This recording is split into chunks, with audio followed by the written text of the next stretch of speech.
Okay, hello students. Myself Uday Paul, chemistry faculty at Competition.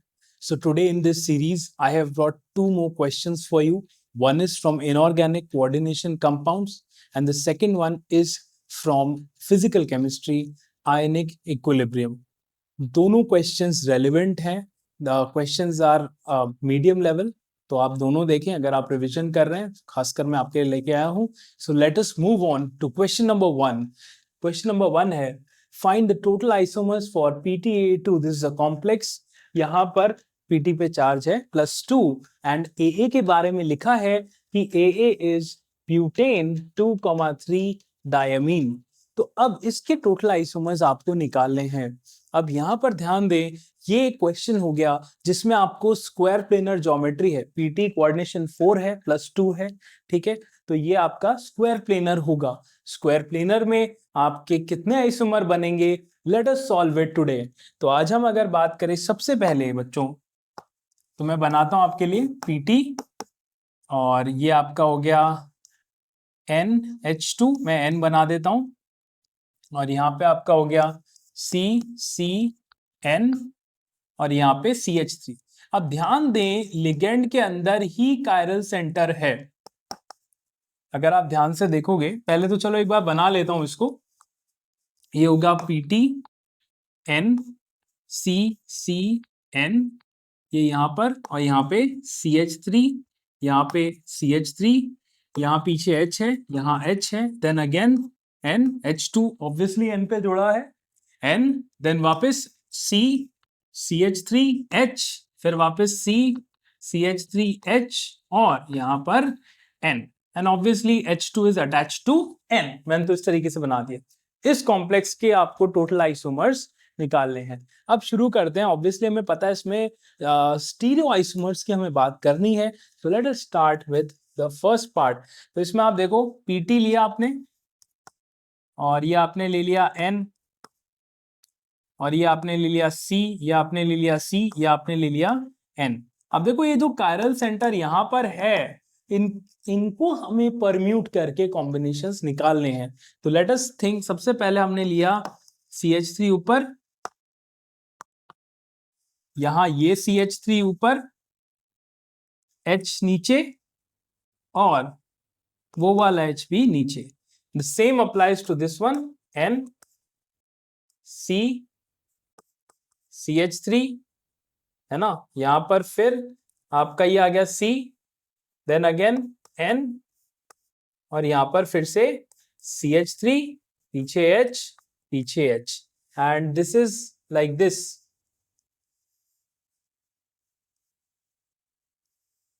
तो ये square planar है, पर अगर आप ध्यान से देखें तो इस केस में अभी क्या ये ऑप्टिकली एक्टिव होगा? तो इस पूरे कंपाउंड में अगर प्लेन ऑफ सिमेट्री होगी तो फिर ये ऑप्टिकली इनएक्टिव हो जाएगा.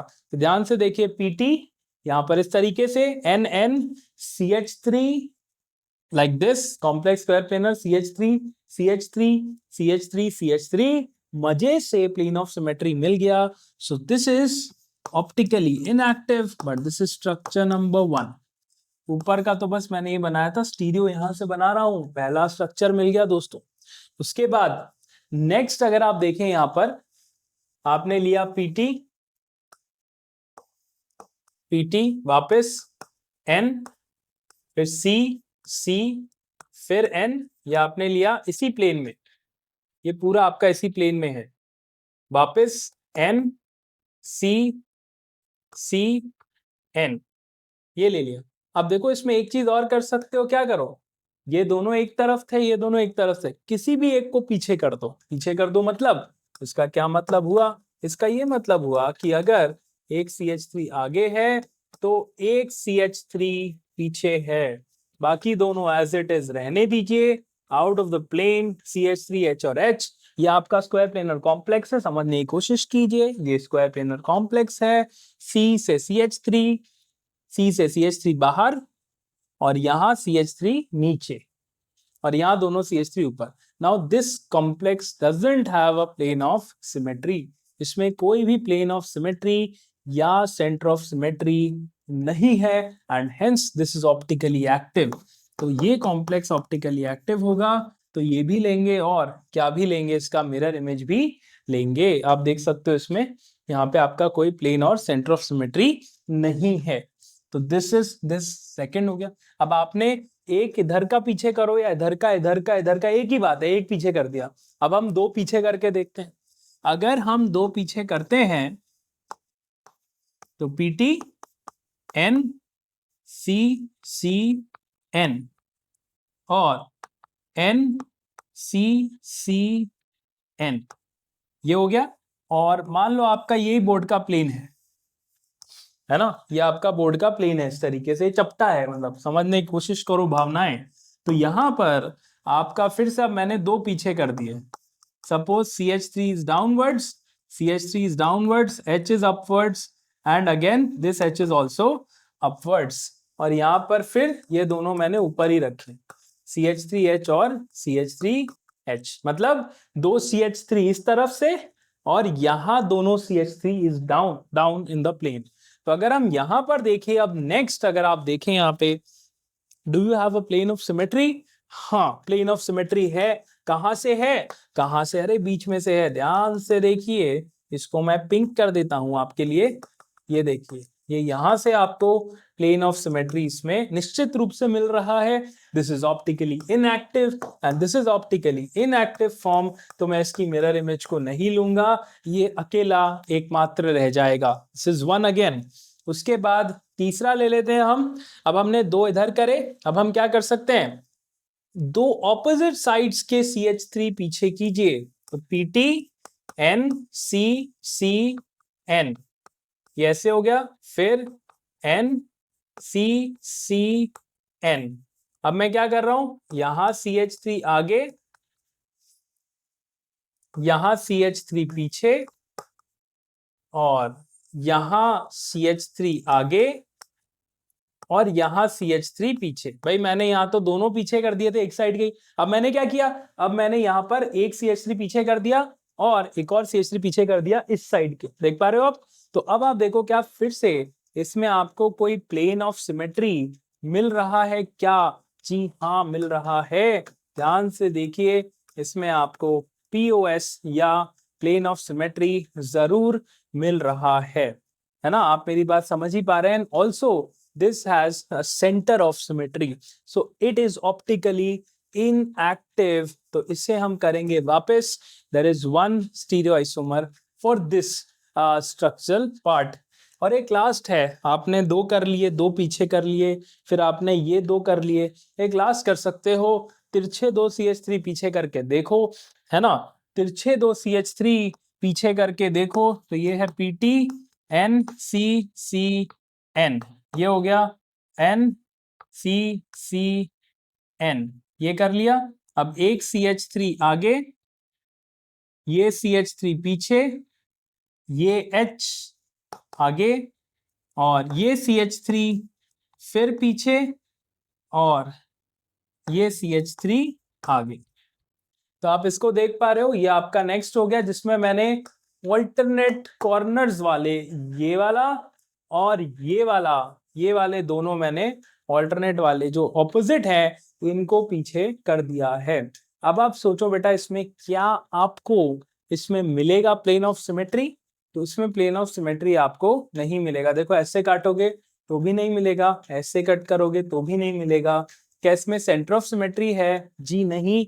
यहां से डालोगे तो CH3 नीचे है, ये चपटा है, यहां से ये चपटा है। यहां से नीचे डालोगे इधर आगे की तरफ तो CH3 नीचे है, तो नीचे जाएगा। और दूसरी लाइन ऊपर जानी चाहिए तो ऊपर भी CH3 मिलना चाहिए, पर ये अगर यहां जा रहा है तो यहां पर इसको H मिल रहा है। तो again centre of symmetry is not there in this compound, और इसी वजह से ये हो गया ऑप्टिकली एक्टिव। और इसके आइसोमर आपको मिलेंगे दो, 1+1।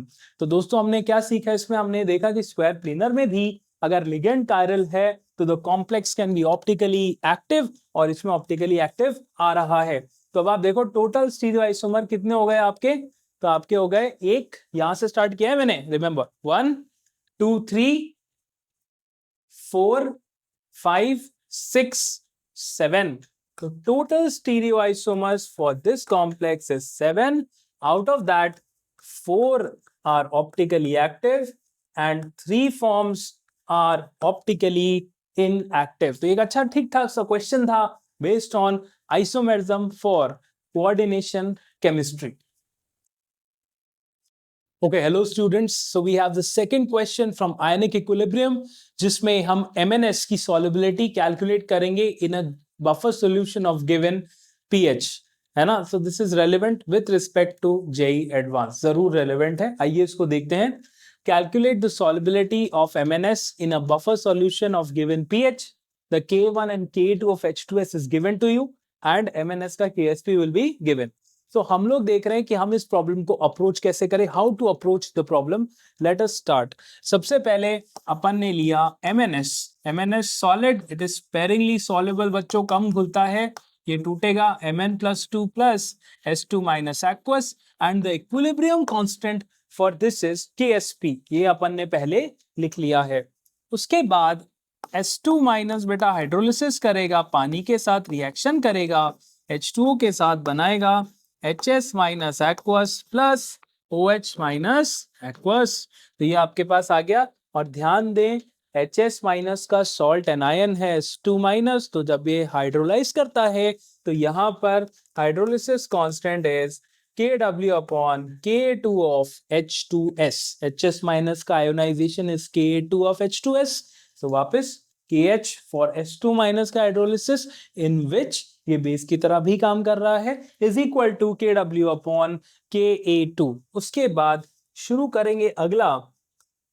अब बेटा HS माइनस भी पानी से रिएक्ट करेगा और ये क्या बनाएगा, ये बनाएगा H2S aqueous plus OH minus. अब कौन हाइड्रोलाइज कर रहा है, HS माइनस. तो यहाँ पर इसका जो KH होगा वो होगा KW upon Ka1 of H2S, क्योंकि HS माइनस H2S का एनायन है, तो इस वजह से KH आ जाएगा KW upon Ka1. HS minus बहुत कम बन रहा है, so we are assuming this hydrolysis only.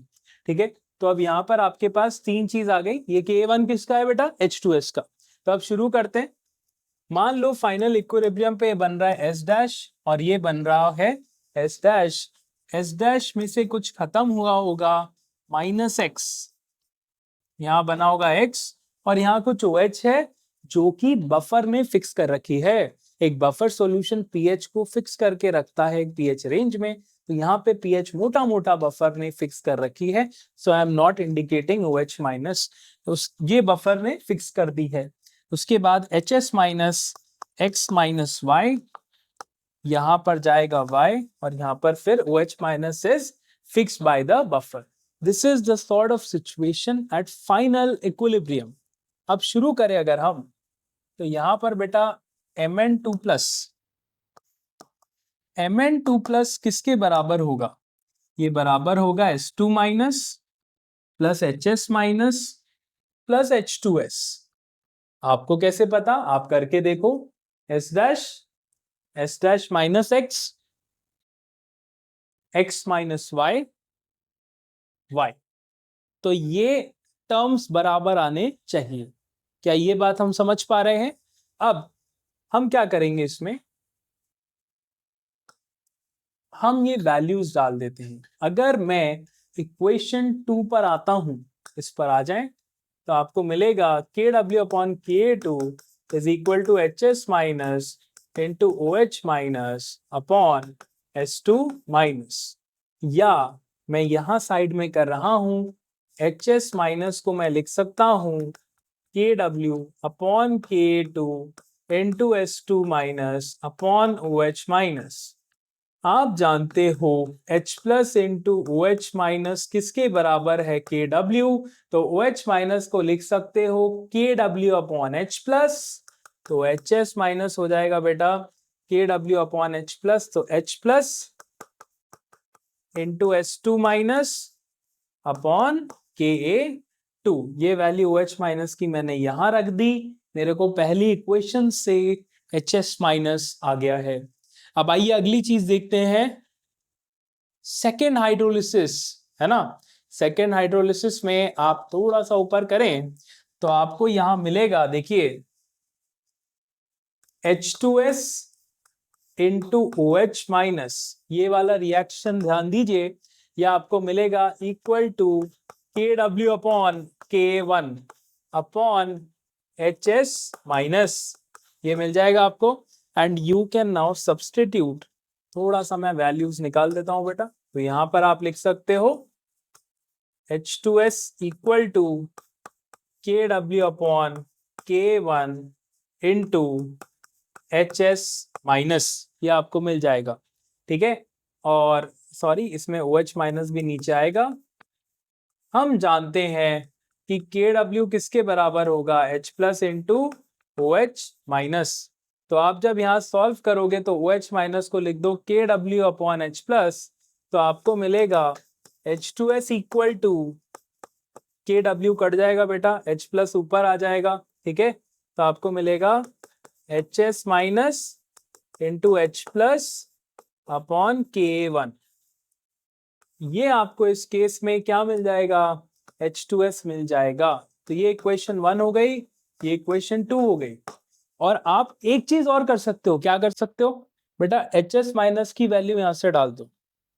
तो अगर मैं इसमें डालता हूं put HS minus from 1, I am sorry, put HS minus from 2, तो आपको मिलेगा H2S equal to H plus upon K one into H S minus कहाँ है, H plus into S two minus upon K two. Basically मैंने क्या किया बेटा, मैंने एच एस माइनस की जो वैल्यू है वो यहां से उठाकर डाल दी है। तो सिंपली मेरे पास आ गया H2S equal to H plus का square into S two minus upon K one into K A to, ये आ गया मेरे पास H2S। अब क्या करें बेटा, अब आपके पास देखो कई सारी चीजें हैं, आप यहां पर H2S की फाइनल वैल्यू ये आपके सामने है, HS माइनस की फाइनल वैल्यू जो है ये आप कहाँ डाल देंगे, ये आप डाल देंगे इस इक्वेशन में। तो डाल दीजिए इसको। तो यहाँ पर जब हम इसको सॉल्व करते हैं तो हमें मिलता है Mn2 plus equal to S2 minus plus HS minus is H plus into S2 minus upon Ka2 plus, यहां से वैल्यू डालिए H प्लस का whole square into S2 minus upon Ka1 into Ka2, ये मिल जाएगा आपको। और अब आप अगर इसको और करें तो आपको मिलेगा Mn2 plus equal to S2 minus into 1 plus H plus upon Ka2 plus H plus का square upon K1 into K2। यह आपका रिलेशनशिप आ गया किस किस के बीच में, Mn2 प्लस और S2 माइनस के बीच में।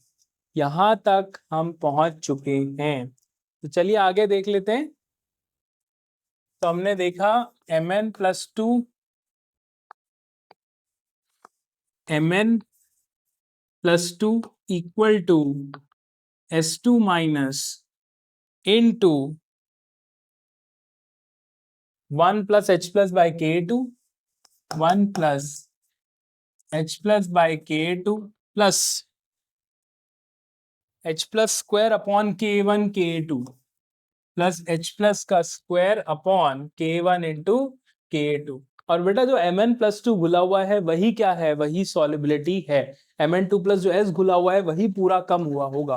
तो अब आप जानते हो कि Mn प्लस टू की कॉन्सेंट्रेशन इंटू S2 माइनस की कॉन्सेंट्रेशन इक्वल टू KSP, या Mn plus two into S2 minus की वैल्यू डाल दीजिए, Mn प्लस टू अपॉन ये पूरी बारात 1 plus H plus by K2 plus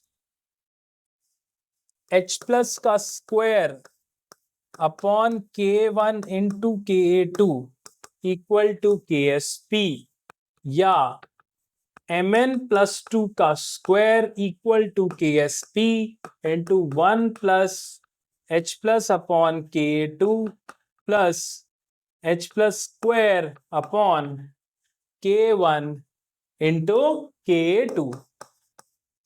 देखिए यहां तक आ गए and simply solve for solubility. Solubility is equal to concentration of Mn2 plus is equal to KSP into 1 plus H plus by Ka2 plus H plus का square upon K1 into K2। तो ये solubility है। Question में आपको data दे देगा, KSP दे देगा, K1 दे देगा, K2 दे देगा और सॉल्युबिलिटी पूछ लेगा। तो ये सॉल्युबिलिटी का फाइनल मोटे मोटे अजम्पशंस करके we get the final answer as this, है ना। तो मुझे उम्मीद है आपको ये क्वेश्चन अच्छा लगा होगा and keep preparing. Thank you very much.